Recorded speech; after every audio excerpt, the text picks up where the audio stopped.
Oke teman-teman, di video kali ini saya akan coba bagikan tutorial bagaimana cara menghapus ataupun menghilangkan nama lain di Facebook profesional ya.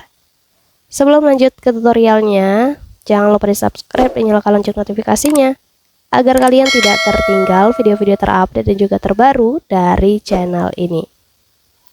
Oke deh, langsung aja kita masuk ke videonya.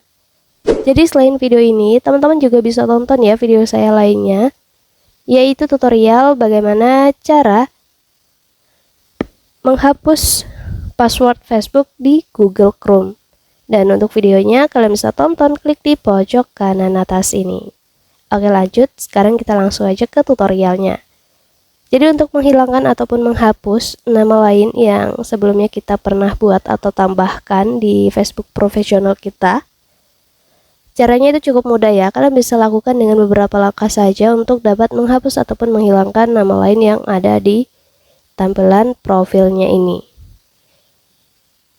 Jadi cara yang pertama, kalian buka aja dulu aplikasi Facebook di HP kalian. Kemudian nanti di halaman beranda Facebooknya, kita klik aja menu garis 3 di atas pojok kanan ini. Lalu kita scroll ke bawah, kita pilih di pengaturan dan privasinya. Lanjut kita pilih pengaturan.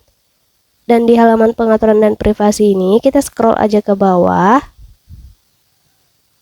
Di bagian pemirsa dan visibilitas, teman-teman pilih yang detail profil ini ya.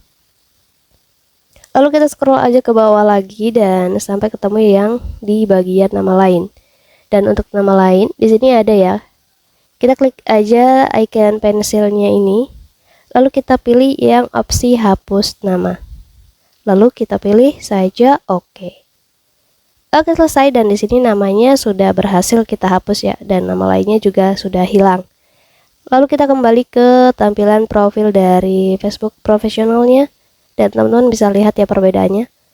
Nama yang tadinya ada di sebelah nama akun ini, yang ditandai tanda kurung tadi, otomatis sudah hilang karena kita sudah menghapusnya. Jadi caranya seperti itu ya teman-teman.